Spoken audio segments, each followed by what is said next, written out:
계셨어요?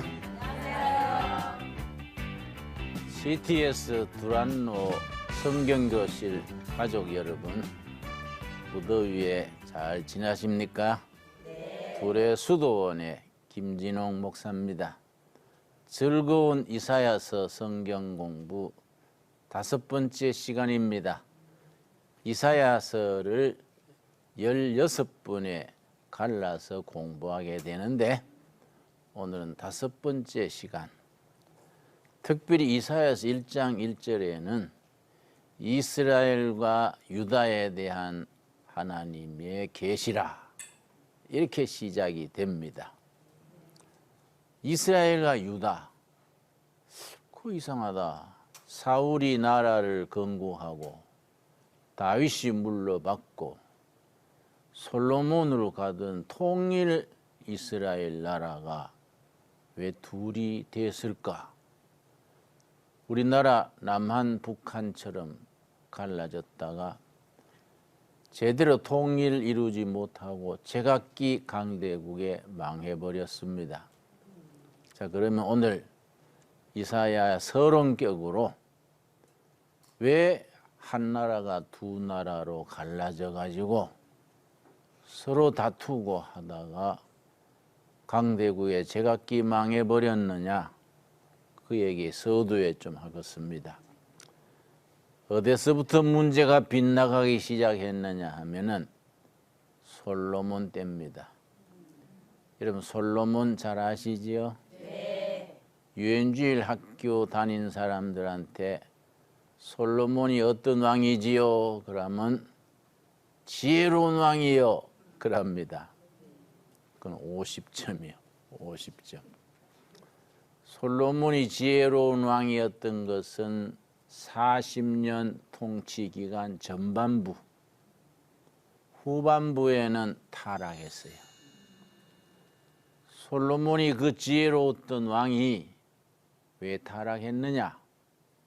타락한 이유를 열왕기상 11장 3절에 쓰고 있습니다. 열왕기상 11장 3절. 거기에 솔로몬이, 그 지혜로웠던 왕이, 아까운 왕이지요. 어린 나이에 아버지 다윗 왕에 이어서 왕위에 오른 후에 어린 나이에 1000번째 매일 한 번씩 제사를 첫날을 드렸으니까 대단한 정성이랬지요. 또 솔로몬의 지혜, 그래가지고 유명한 이야기도 있습니다. 그런데 그 왕이 왜 타락했느냐? 열왕기상 11장 3절. 솔로몬 왕은 후궁이 700명이요 첩이 300명이라 그의 여인들이 왕의 마음을 돌아서게 하였더라. 솔로몬이 바빴겠지요? 후궁이 700명, 첩이 300명, 1000명이야, 1000명. 제정신이 아닌 거지. 자기가 왕이면 왕이지. 하나님이 세운 그 왕의 자리를 잘 지켜야지.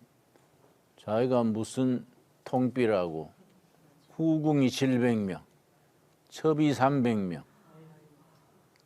어이구, 얼마나 바쁘고 힘들었을까요? 우리는 한 명도 감당 못해가 쩔쩔매는데, 그죠? 그런데 그 여인들이 솔로몬을 타락하게 했어요. 왜냐? 후궁이 700명, 첩이 300명이 다 집 한 채나 혹은 방 한 칸씩 줄 거 아니요? 그냥 혼자 오는 게 아니요. 친정의 신을 모시고 오는 기라. 바알신도 오고 아세라신도 오고 친정의 풍속, 섬기던 것 다 끌어들이는 거예요. 그 후궁이 잡신의 덩어리가 돼서 이게 영적 질서가 엉망이 된 거지요.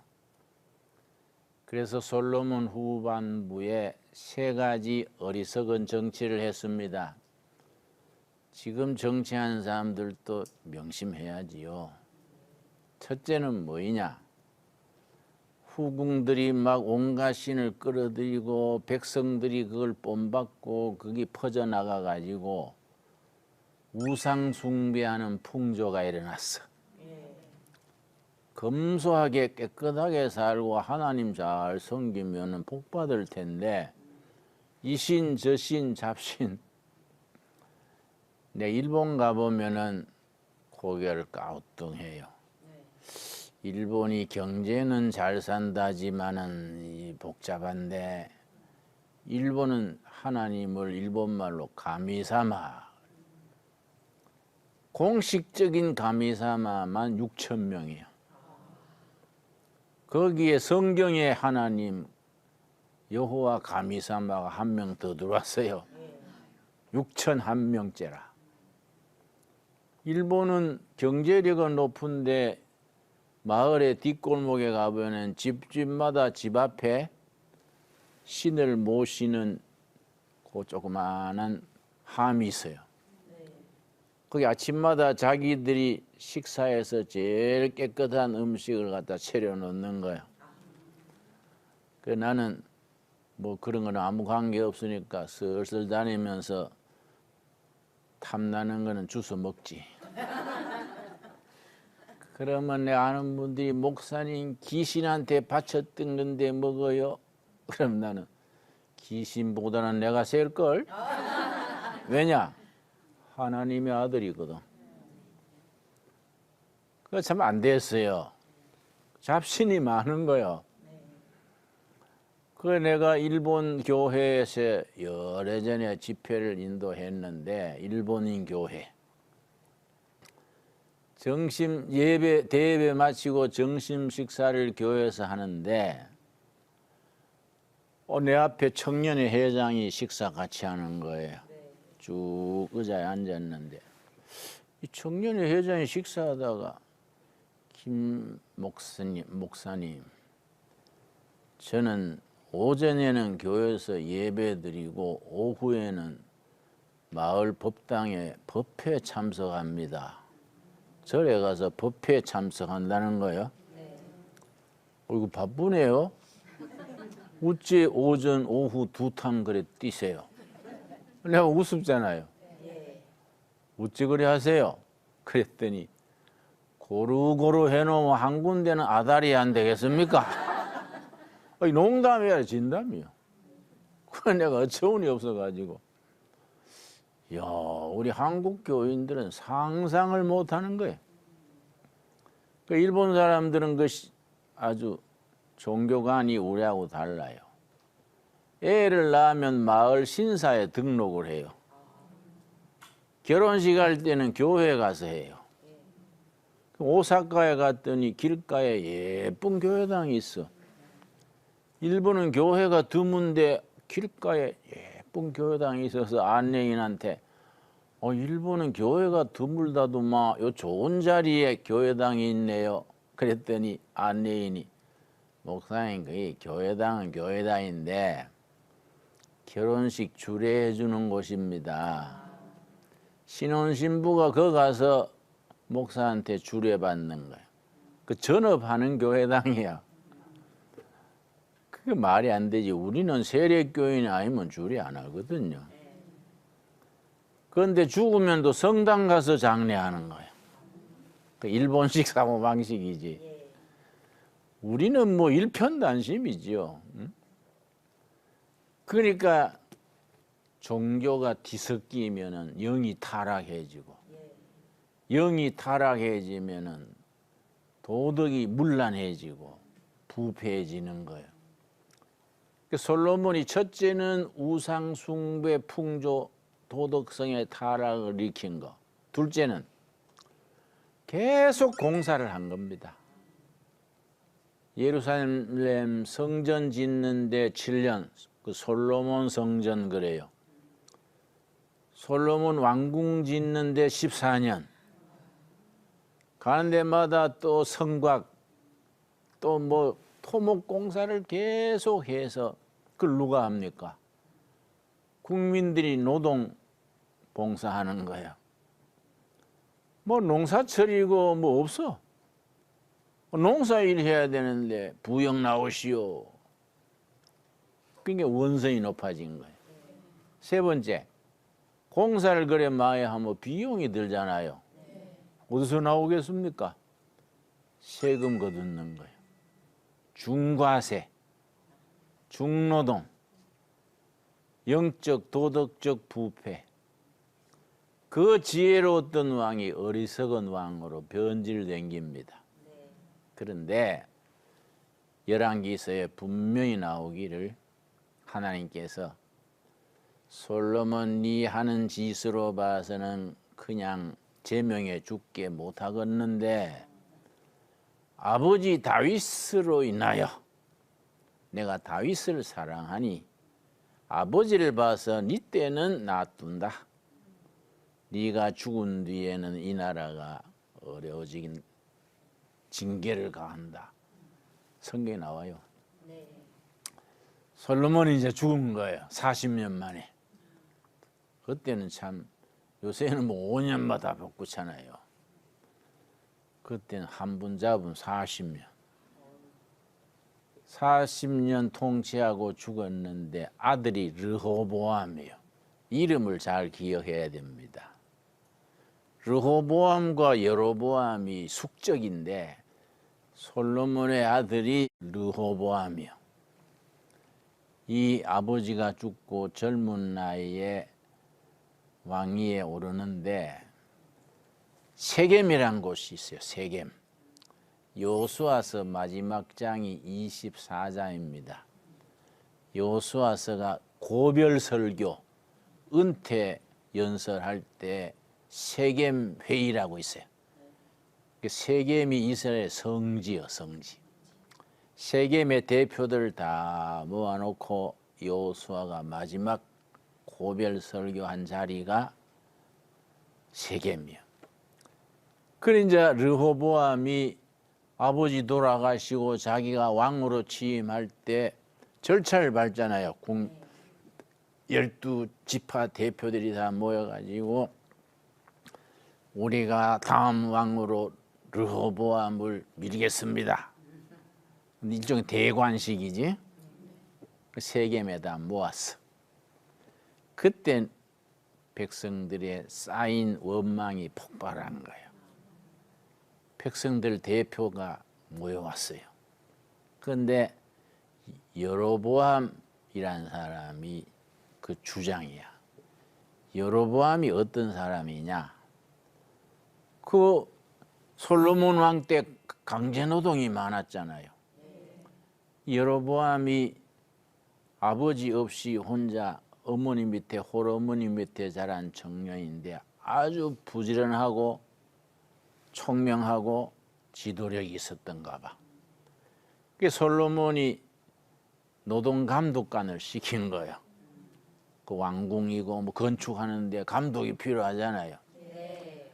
근데 여로보암이 가만 보니까 솔로몬 왕 때 정책이 너무하거든. 세금은 세례 매기고 농사철에도 막 노동 동원하고 하니까 여로보암이 솔로몬 왕한테 건의를 했어. 이러면 안 됩니다. 이래 하시면은 백성들의 원성이 높습니다. 자꾸 그러니까 그 친구 그거 아주 수상한 녀석이구만. 그냥 두지 마라. 처벌을 해. 그러니까 지지하는 사람들이 피하시오. 그러니까 애굽으로 망명했어. 애굽에 가 있는 동안에 솔로몬이 죽은 거야. 그래 르호보암이 왕위에 오르려고 세겜에서 회의할 때 국민들이 애굽에 사람을 보내가 데려왔어요. 우리 지도자가 내주시오. 왕궁에 같이 가서 르호보암이 왕위에 오르는 인정 대관식을 할 때 우리가 약속을 받읍시다. 그냥 세겜에 간 거야. 네. 대표들하고 가서 르호보암 이시여, 왕이 오리시기 전에 한 가지 약속을 해주세요. 그 무슨 약속인고? 그러니까 아버지 때에는 너무 세금이 과했습니다. 노동이 너무 과했습니다. 세금을 줄여주시고 노동도 좀 줄여주시고 그래 해주시면 우리가 잘 섬기겠나이다. 당연한 얘기 아니요? 예. 그러니까 이 르호보암이 그럽시다 이랬으면 될 텐데 내가 3일 동안 생각해보고 대답할 테니 3일 뒤에 다시 오시오. 그러니까 심각한 걸 몰랐던 거지. 또 거기에 여로보암이라는 지도자가 있는 걸 몰랐던 거지. 그래 보내놓고시는 부왕 솔로몬 왕 때 나이 들은 노신들, 나이 지긋한 경험이 많고 정치를 제대로 아는 노인들을 초청을 해서 백성들 대표가 나한테 세금을 줄여주고 강제노동을 줄여주고 하면 받들겠다 하는데 어떻게 하면 되겠소? 그래 노인들이 지혜롭지요. 맞습니다. 우리 부왕 때는 세금이 너무 지나쳤습니다. 강제노동도 너무 지나쳤습니다. 세금도 줄여주시고 노동도 줄여주시고 하면은 전 백성들이 잘 따를 겁니다. 이래 대답한 거야. 예. 그래 해야 되는데 또 지방이 안 되려면 거꾸로 나가는 거야. 그 다음에는 자기 또래들, 젊은 자기 친구들을 모아가지고 백성들 대표가 이렇게 요구하는데 어떻게 하면 좋을까? 우리 노신들은 그걸 받아들여줘 가지고 세금도 각각 낮춰주고 노동 일수도 줄여주면 백성들이 잘 따르겠다 하는데 자네들 생각은 어떤가? 그러니까 같이 놀던 친구들이지. 젊은 친구들이 혈기가 있고 세상 물정 모르잖아요. 네. 말도 아닙니다. 그럼 왕의 권위가 어떻게 됩니까? 백성들이 왕 위에 올라탈 겁니다. 그러니 세게 나가세요. 초판에 잡아야 됩니다. 어떻게 하면 될까?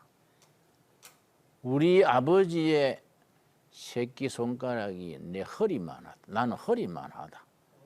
아버지가 세금을 100만 원 먹었으면 나는 500만 원 먹인다. 아버지가 노동을 1년에 50일을 했으면 나는 200일을 시킨다. 왕의 권위 세운다고.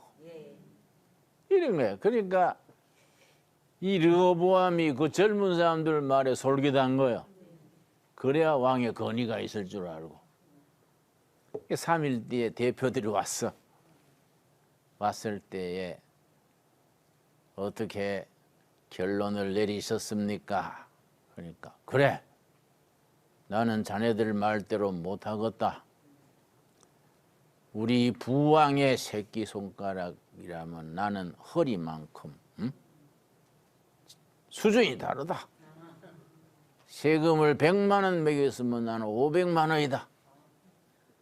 노동을 50일 했으면 나는 200일, 300일이다. 그래야 왕의 권위가 설 거 아니냐. 이러니까 백성들이 확 돌아선 거예요. 북쪽 10지파가 좋다.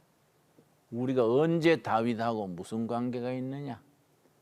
다윗 자손들은 너끼리 놀아라.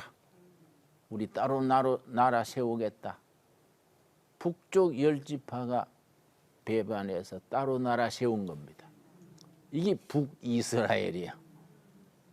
그러면은 르호보암한테는 2지파만 남았어. 그게 이제 유다 지파, 베냐민 지파예요. 10지파는 북쪽 이스라엘로 속해버린 거예요. 남쪽 2지파만. 그래서 남쪽 2지파는 본래 있던 수도가 예루살렘. 북쪽 10지파는 사마리아 갈라진 거예요. 그러니까 그런 거 심각한 줄 모르고 르호보암이 자기 신하 중에 아도람이라고 아도람을 보내가 자네가 가서 이거 분위기를 보고 수습해라. 아도람이 이 뭣도 모르고 갔지 이제. 아도람을 돌로 쳐 죽여버렸어. 돌에 맞아 죽었어. 그러고는 이제 르호보암도 그냥 안 된다 하고 분위기 험하니까 말 타고 도망쳤어요. 세겜에서. 도망쳐가지고 예루살렘으로 왔어요. 그래 남북이 갈라진 거예요. 그러니까 계속 서로 전쟁하고 우리 남한 북한 한 가지지. 그러다가 북은 어디서 망했느냐? BC 722년에 아시리아한테 망해버렸어. 먼저 망한 거지. 남유다는 다윗 왕가의 정통성이지 거기가. 150년을 더 견디다가 이번엔 바벨론한테 망했어. 그거는 BC 587년. 그래서 150년을 더 견딘 거지. 그 남북이 따로따로 망해버린 거야. 자, 그런데 이사야 선지가 우리가 이사야서를 공부하는데 이사야 선지는 어느 시대 사람이냐? 이 성경에 보면은 시가가 있어요. 시편, 아가서의 시가는 이스라엘이 태평 시대의 시가가 많이 쓰여지고 읽혀졌어요. 나라가 흔들리고 망하고 힘들 때는 예언서요. 예언서 혹은 선지서라 그래. 그 예언서 중에 예언서가 17권인데 예언자들이 총 16명이에요. 대선지, 소선지 갈라요. 대선지는 4명, 소선지 12명, 16명인데 이거는 뭐 사람이 뭐 다른 걸로 구분하는 게 아니라 자기 이름으로 긴 책을 남긴 건 대선지, 짧은 책은 소선지. 긴 책이 이사야, 예레미야, 다니엘, 에스겔 길잖아요. 나중에 하박국, 스가랴, 스바냐, 나훔, 뭐 말라기는 짧지요. 소선지라 그래. 16명이요. 근데 이사야는 어느 시대냐? 이 예언자들 혹은 선지자들은 난세, 나라가 어려울 때에 하나님의 회개를 선포하고 이러면 나라 망한다. 우상 숭배하고 가난한 자를 착취하고 관리들은 부패하고 왕은 제정신을 못 차리고 이러면 나라 망한다. 우리 살 길은 한 가지다. 회개하는 길이다. 언제든지 회개하고 돌아오면 하나님은 받아주신다. 이 예언자들의 교훈이요. 그걸 메시지요. 근데 이제 이사야는 어느 시대냐? 그 예언자 시대, 선지자 시대를 셋으로 나누어요. 북이스라엘이 망하는 아시리아한테 망한다 그랬지요? 722년에 망했으니까 주전 8세기지. BC 8세기. 그 앞뒤로 100년간 북이스라엘이 망하던 그 시절에 6명의 예언자, 선지자들이 활동했어요. 요엘, 요나, 이사야, 아모스, 호세아, 미가. 뭐 다 안 해도 돼요. 응? 두 번째는 그건 망해버리고 150년 뒤에 남유다가 또 망할 그 즈음 한 150년, 100년 사이에 또 예언자들이 등장해서 또 같은 소리지. 이러면 나라가 망한다. 하나님을 의지해야지 외국 강대국 의지한다고 되냐? 이건 석은 밧줄이다. 석은 밧줄 붙들고 있다가 나라 망한다. 진짜 생명줄 여호와 잡아야 한다. 회개하면 살려주시고 회개 안 하면 이건 망한다. 그걸 이제 제2기지. 예레미야, 에스겔, 스바냐 이런 사람들이에요. 근데 세 번째 제3기는 망해가지고 포로로 끌려갔지요. 바벨론으로 끌려가가지고 바벨론에 1차로 끌려간 지 70년 만에 예레미야 선지자의 예언한 대로 회복돼서 돌아왔어요. 이걸 제2 출애굽 그래요. 출애굽이 영어로 엑소더스인데, 그럼 애굽 땅에서 430년 종살이 하다가 해방돼 온 것이 출애굽이죠? 이거는 바벨론 포로 생활에서 돌아온 것이 제2 출애굽, 세컨드 엑소더스. 그때 바벨론 포로에서 돌아온 이후로 활약한 예언자들이 그 유명한 말라기, 스가랴, 학개 이름 대충 들었지요? 네. 이 사람들이 제3기요. 그런데 이게 BC 5세기 바벨론 포로에서 돌아온 뒤에 스가랴, 학개, 말라기 활약했는데 그 뒤로 400년간 침묵이요. 400년간 선지자 활동이 끊어졌어요. 그 침묵의 기간이지. 그러다가 400년 만에 등장한 것이 BC 1세기의 세례 요한이에요. 광야에서 외치는 자의 소리. 요단강 강가에서 메뚜기 잡아먹고 들꿀 따먹고, 그 메뚜기를 들꿀에 찍어 먹으면 영양가가 높지. 아주 메뚜기가 아주 굉장히 좋은 단백질이거든요. 메뚜기는 단백질이라도 그건 살이 안 찌는 거야. 그 다이어트 식품에 메뚜기가 들어가요. 우리도 곤충간에 메뚜기 키우는데 어떤 식품 회사에서 두레마을에서 1년에 메뚜기 100만 마리 공급할 수 있습니까? 그래서 내가 글쎄 10,000마리면 되지만 100만 마리 안 되지. 그 어디 써요? 그걸로 빵 만드는 데 쓴다는 거야. 갈아가지고 빵에 넣어서 다이어트 식품으로. 요새 아가씨들 살 빼느라고 야단이잖아요. 응? 북한은 굶어가 살 빠지고 남한은 또 다이어트해서 살 빠지고, 빠지다가 나중에 결핵 걸리고 요란해요. 응? 어떤 여자들은 너무 말라가지고 사람 걸어가는데 뼈다구 소리 나겠더라고. 응? 그건 딴 얘기고. 응? 메뚜기 먹고 석청 먹고 털옷을 입고 회개하라. 독사의 자식들아. 하나님의 심판의 도끼가 나무 뿌리에 놓였다. 회개의 열매를 맺지 않으면 찍어 불에 던지겠다. 세례 요한. 그 세례 요한이 예수님보다가 6개월 먼저 태어났는데 먼저 헤롯한테 순교당하고, 헤롯 세례 요한이 죽은 뒤에 예수님이 사역을 시작하신 거지요. 이게 이제 예언자들의 얘기요. 자, 우리 주제는 이사야서지요.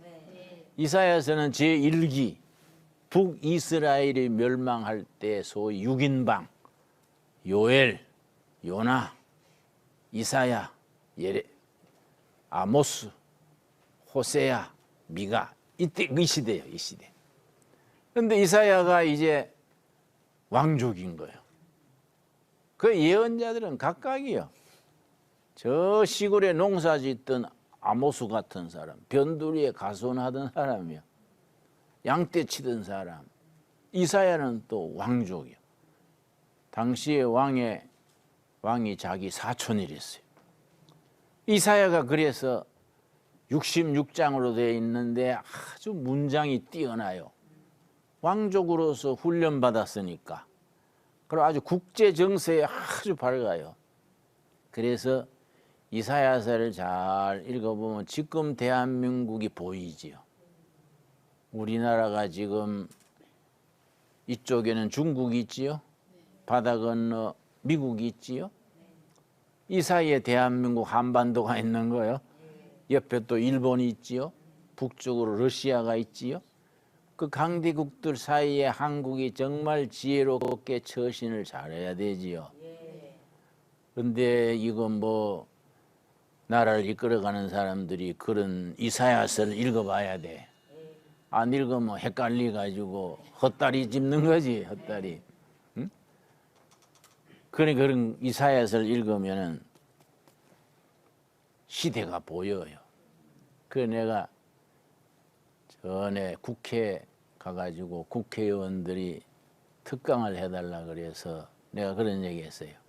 국회의원 여러분, 하나님을 안 믿어도 성경을 읽으세요. 바른 정치하고 민생을 돌보고 목민, 백성을 잘 돌보는 데는 성경을 읽어야 합니다. 성경은 1500년에 걸쳐서 쓰여진 인류의 지혜요. 그래 천국 안 믿고 하나님 안 믿어도 정치 잘하려면은 교육 잘하려면은 성경을 읽으시오. 성경 읽고 공부를 좀 하세요. 국회의원들이 맨날 표 따라다니다가 공부도 안 하고 머리가 텅 비가지고 국회의원들이 머리가 텅 비면은 국회의사당이 골빈당이 되는 거요. 그랬더니 자기들도 웃더라고요. 공부하시오, 공부하러. 말이 맞잖아요. 그 성경을 이사야서를 잘 읽으면은 시대가 보이는 거예요. 좋은 정치는 어떻게 해야 된다 보이는 거예요. 자, 이사야서 1장 1절. 자, 서론이 길었습니다. 역사가 이해가 가지요? 남북이 왜 갈라졌으며 왜 각각 망했으며 어떤 예언자들이 활동했는가 대충 이해 갔지요? 예. 예, 걔도 또 나가면 잊어버리죠. 응? 또 아까 말했듯이 잊어버려야 내가 또 할 게 있고. 자, 이사야서 1장 1절.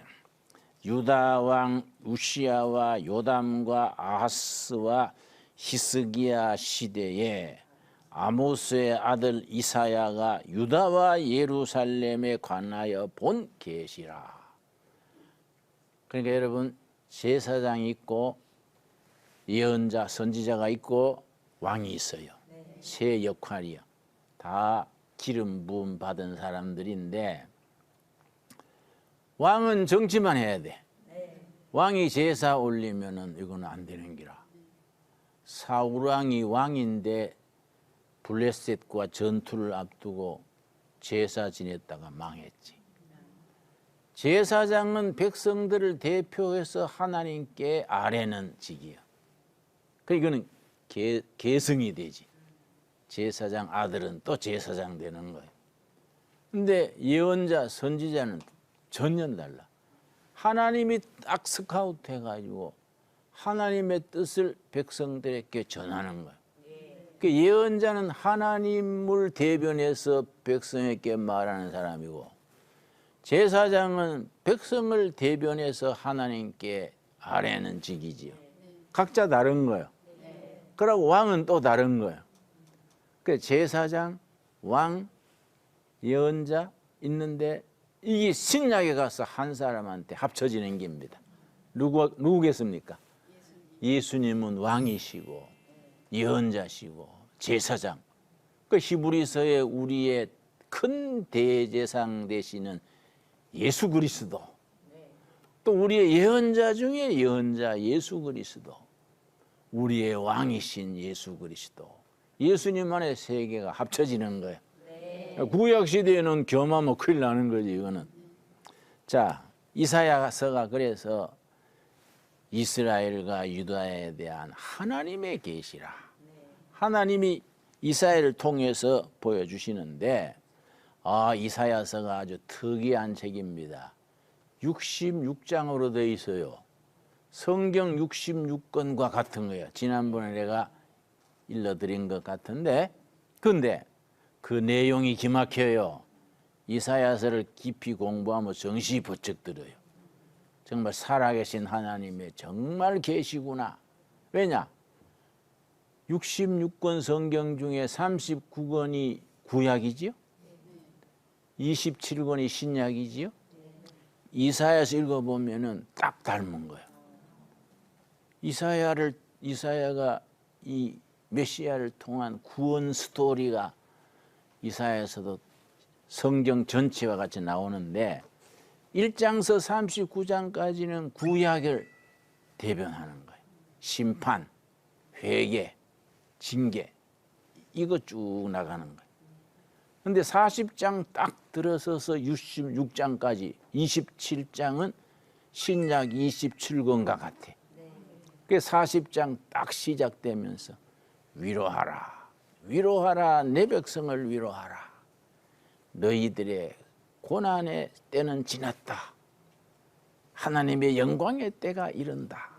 이거는 용서와 평화, 축복이에요. 그래 그런 걸 잘 비추어 읽으면 이사야서가 참 깊이가 있고 오묘하지요. 그런데 이사야서 1장에 뭐라 그랬습니까? 4절, 1장 4절. 슬프다 범죄한 나라요. 이 슬프다는 뼈꼬리 쑤시는 슬픔이야. 가장 사랑하는 사람이 죽었을 때 느끼는 슬픔이야. 그냥 슬픈 게 아니라 뼈를 울리는 슬픔. 하나님이 이스라엘 백성들에 대해서 그렇게 슬퍼하시는 겁니다. 왜냐? 범죄한 나라요, 허물진 백성이요, 행악의 종자요, 행위가 부패한 자식이로다. 하나님이 그렇게 사랑해서 키워낸 자식 같은 이스라엘이 우상 숭배하고 가난한 자 착취하고 부패하고 하나님이 너무너무 슬퍼하시는 거예요. 참 이거 실감나요. 그래서 5절 너희가 어찌하여 매를 더 맞으렸고 폐역을 거듭하느냐. 빨리 회개하며 살 텐데 왜 그러냐.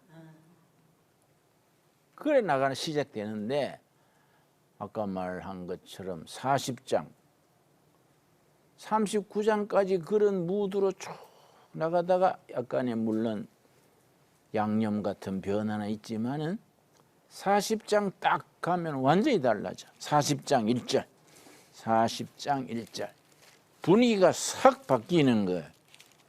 신약의 무드로 들어가는 겁니다. 40장 1절 너희의 하나님이 이르시되 너희는 뭐라 했습니까? 위로하라. 내 백성을 위로하라. 위로하라가 히브리 말로 나하무. 나하무 암미. 위로하라 위로하라. 암미는 내 백성이야. 나하무는 위로하라고. 나하무 암미. 위로하라 위로하라 내 백성을 위로하라. 그동안의 징계와 채찍과 시련의 때는 지났다. 여호와께서 이제 자비를 베푸시는 때다. 40장부터 탁 분위기가 반전하는 거예요. 그래서 성경학자들은 이사야서 66장을 3등분했어요.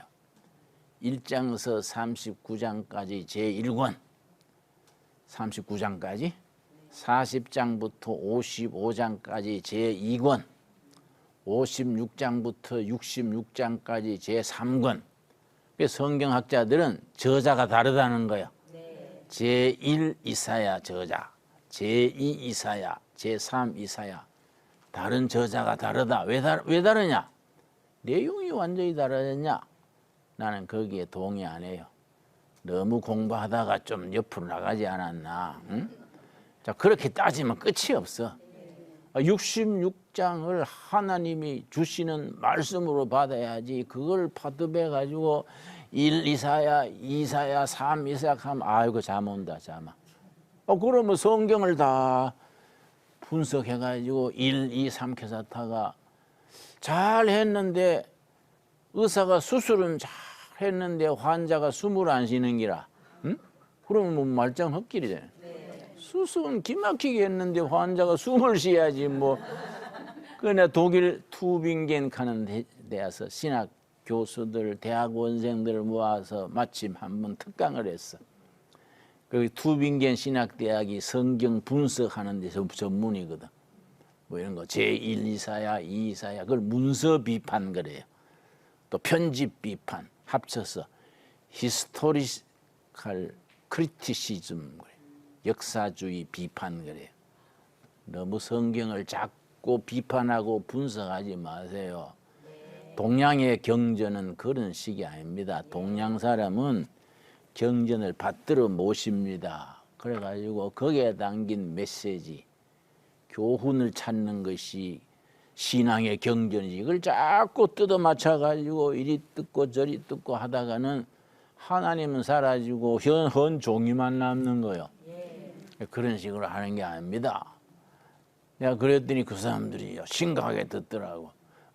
자꾸 무슨 피문서, 제이문서 그 열심히 하는 이해는 가는데 성경을 그래 대하면 끝이 없어. 옛날에 우리 김익두 목사님 분은 요한계시록을 10,000번 읽었어. 10,000번. 자다가도 요한계시록 몇 장 줄줄줄 나오는 거예요. 응? 우르게 교인 한 분 또 로마서를 다 외워요. 그래 내가 설교하다가 로마서 몇 장 잊어버리가 집사님 로마서 6장 첫 마리가 뭐죠? 축쑥 나와요. 이거 목사 바꿔야겠네. 교인들 웃어요. 응? 이 말씀이 살아 있어야 되지 뭐 말씀은 죽고 폐수 해부만 자르면 뭐하냐. 성경을 대하는 태도가 경건해서 이 말씀을 통해서 하나님이 주시는 교훈이 뭐이냐, 하나님이 어떤 메시지를 주시느냐, 그걸 받아가지고 우리 영혼이 뜨거워져야 되지. 그래서 내가 옛날에 1974년, 75년, 2년 동안 박정희 대통령 시대에 징역을 살았어요. 난 운동권 아닌데 어떻게 줄 섰다가 뒤에 따라가서 그 사람이 줄을 잘 서야 되는데. 근데 내가 참 징역을 재밌게 살았어요. 독보에 앉아가지고 성경을 읽은 거예요. 지역에서는 성경을 안 그래요. 이스라엘 무협지라 그래요. 뭐 다윗 왕의 얘기 뭐 재밌잖아요. 이스라엘 무협지라 그래요. 읽고 읽다가 어느 날 성경책이 바뀌어 버렸어. 종이에 활자 찍힌 책은 사라지고 살아있는 말씀으로 다가온 거예요. 감동의 눈물을 흘리면서 읽었어요. 그 성경을 통해서 영혼이 감동이 되고 내 영혼의 모습이 보이고 살아있는 하나님을 만나야 된다. 여러분 그런 은혜, 그런 체험을 누릴 수 있기를 바랍니다. 아멘. 오늘은 거기까지. 감사합니다.